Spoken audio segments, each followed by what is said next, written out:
اے قائد امان ذوالفقار علی بھٹو، آپ گڑی خدا بخش میں قوم نے آپ کو نہیں بھولا. کل بھی بھٹو زندہ تھا، آج بھی بھٹو زندہ ہے.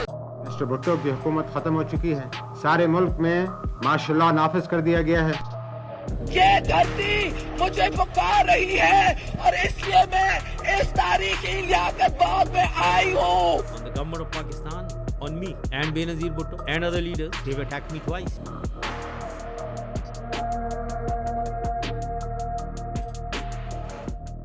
لیاقت باغ راولپنڈی ایک تاریخی لیکن خونی یادگار، جہاں 16 اکتوبر 1951 کو ملک کے پہلے وزیر اعظم لیاقت علی خان کو گولی مار کر شہید کیا گیا، اور پھر 56 سال بعد اس ہی مقام پر اسلامی دنیا اور ملک کی پہلی خاتون وزیر اعظم محترمہ بینظیر بھٹو کو بھی شہید کر دیا گیا. یہ دھرتی مجھے پکار رہی ہے اور اس لیے میں اس تاریخی لیاقت باغ میں آئی ہوں.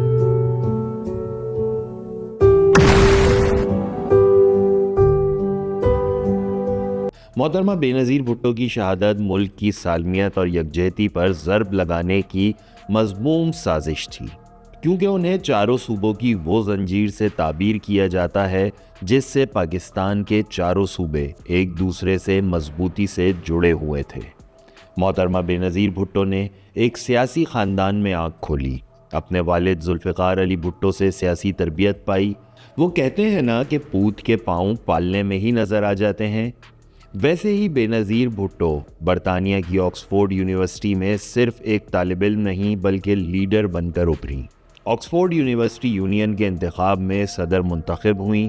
وہ آکسفورڈ یونیورسٹی یونین میں منتخب ہونے والی پہلی ایشیائی خاتون تھیں. انہوں نے اپنے والد کے ہمراہ بھارت کا دورہ بھی کیا. اپنے دورے میں جہاں انہوں نے اپنے والد سے بین الاقوامی گفتگو کا فن سیکھا، وہیں انہیں خارجہ پالیسی کے اسرار رموز سے بھی آگاہی ہوئی. Yes. She's educated her mother and they quite Because we think that all the great religions really have the same message. Benazir Bhutto ابھی سیاست کے افق پر پوری طرح جلوہ افروز بھی نہیں ہوئی تھیں. پاکستان میں جمہوریت پر شب خون مارا گیا اور ذوالفقار علی بھٹو کی منتخب حکومت کو ختم کر کے ملک میں مارشل لاء نافذ کر دیا گیا. مسٹر بھٹو کی حکومت ختم ہو چکی ہے، سارے ملک میں مارشل لاء نافذ کر دیا گیا ہے.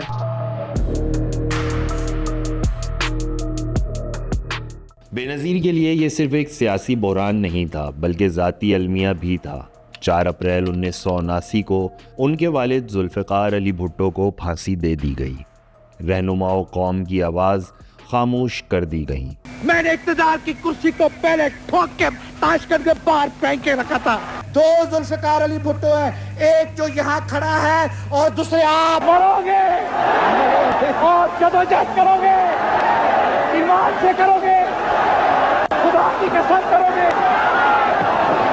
بینظیر پابند سلاسل کر دی گئیں. ظلم و جبر، قید تنہائی، شدید گرمی اور بیماری بینظیر کے عزم، تقویت اور جمہوریت پر یقین کو مزید پختہ کرتی گئے. پھر زبردستی انہیں علاج کے بہانے ملک سے باہر بھیج دیا گیا. سیاسی قیدیوں کو پابند سلاسل کرنے کا سلسلہ جاری تھا، لیکن بینظیر کا عزم و حوصلہ مصمم تھا.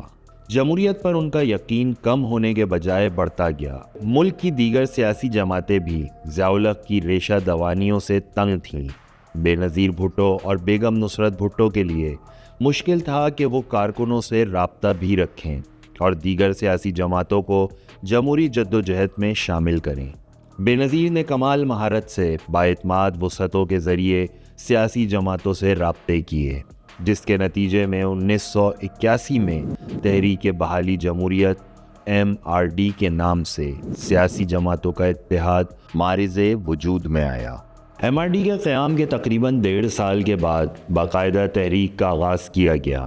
ملک کے طول و عرض میں جمہوریت کے متوالوں نے مظاہرے شروع کیے، لیکن اس کے سب سے زیادہ اثرات صوبہ سندھ میں تھے.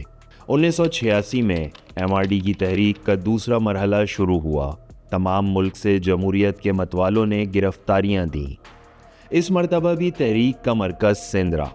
اس تحریک کے نتیجے میں بینظیر ملکی سطح پر تو مقبول تھیں ہی، لیکن اب وہ ایک بین الاقوامی لیڈر کے طور پر ابھری. انہیں بین الاقوامی سطح پر جمہوریت کی آواز سمجھا جانے لگا۔ 10 اپریل 1986 کو بے نظیر بھٹو وطن واپس لوٹیں تو ان کے استقبال کے لیے سڑکیں چھوٹی پڑ گئیں۔ 17 اگست 1988 کو ظلم کی سیاہ رات کا خاتمہ ہوا اور عوام کو حق رائے دہی کا موقع ملا۔ بے نظیر بھٹو اسلامی دنیا اور پاکستان کی پہلی خاتون وزیر اعظم منتخب ہوئیں، مگر اقتدار آسان نہ تھا۔ لیکن 1990 میں صرف 18 ماہ بعد ان کی حکومت گرا دی گئی۔ بے نظیر بھٹو نے امید کا دامن ہاتھ سے نہ چھوڑا۔ 1993 کو بے نظیر بھٹو ایک بار پھر وزیر اعظم منتخب ہوئیں۔ ایک باقاعدہ منظم مہم کے ذریعے بے نظیر کے خلاف سازشیں جاری تھیں۔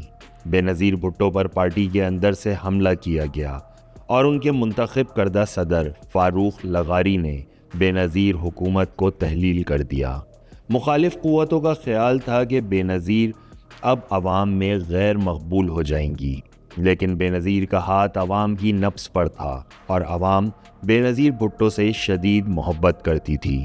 بے نظیر مخالف ساری شخصیات تاریخ کے کوڑے دان میں کہیں گم ہو گئیں اور بے نظیر بلا شرکت غیر ملک کی سب سے مقبول رہنما تھیں۔ بے نظیر بھٹو نے ملک سے باہر بیٹھ کر ایک مرتبہ پھر جمہوری قوتوں کو یکجا کیا اور لندن میں میثاق جمہوریت پر دستخط کیے گئے۔ انہوں نے پاکستان آنے کا فیصلہ کیا۔ ان کی آمد کے اعلان کے ساتھ ہی عوام میں ایسا جوش و خروش پیدا ہوا جیسا 1986 میں ان کی آمد کے موقع پر دیکھنے میں آیا تھا۔ لاکھوں افراد کا سمندر بے نظیر بھٹو کا استقبال کرنے کراچی ایئرپورٹ پہنچ رہا تھا۔ کہا جاتا ہے کہ ان کا یہ استقبال پاکستان کی تاریخ کا سب سے بڑا استقبال تھا۔ ایک جانب عوام کا سمندر تھا تو دوسری جانب سازشیں بھی جاری تھیں۔ بے نظیر کو روکنے کی کوششیں ناکام ہو چکی تھیں۔ جمہوریت اور ملک دشمن عناصر نے بے نظیر بھٹو کو منظر سے ہمیشہ کے لیے ہٹانے کا فیصلہ کیا۔ ابھی بے نظیر کا قافلہ کارساز پہنچا تھا کہ دھماکہ ہوا۔ خوش قسمتی سے بے نظیر بھٹو اس میں محفوظ رہیں، لیکن سینکڑوں لوگ جاں بحق اور زخمی ہو گئے۔ خودکش دھماکہ اور دھمکیاں بے نظیر بھٹو کے جمہوریت پر ایمان اور ان کے عزم کو کم نہ کر سکیں۔ 27 دسمبر 2007 کو بے نظیر لیاقت باغ راولپنڈی کے جلسے سے خطاب کرنے کے بعد جیسے ہی اسٹیج سے اتر کر گاڑی میں سوار ہوئیں تو فائرنگ اور دھماکے ہوئے۔ چند ہی لمحوں میں چاروں صوبوں میں جلنے والی عزت و احترام، یکجہتی اور عزم و استقلال کی شمع گل ہو گئی۔ یہ دھرتی مجھے پکار رہی ہے اور اس لیے میں اس تاریخی لیاقت باغ میں آئی ہوں۔ 27 دسمبر 2007 پاکستان کی تاریخ کا سیاہ ترین دن تھا جو ملک میں سیاست کا ایک عظیم باب بن کر گیا۔ حکومت وقت کا دعویٰ کہ دھماکے ہوئے، عوام کا اصرار کہ گولیاں چلیں، پوسٹ مارٹم بھی نہیں کیا گیا، وقوعے سے شواہد اکٹھے کیے بغیر اس جگہ کو پانی سے دھو دیا گیا۔ قوم کی بیٹی تو دنیا سے چلی گئی، تاہم ان کا نام اور ان کا کردار عوام کے دلوں میں امر ہو گیا۔ ایک شہادت ہوئی جو آج بھی معاشرے اور ملک کے نظام عدل پر سوالیہ نشان ہے۔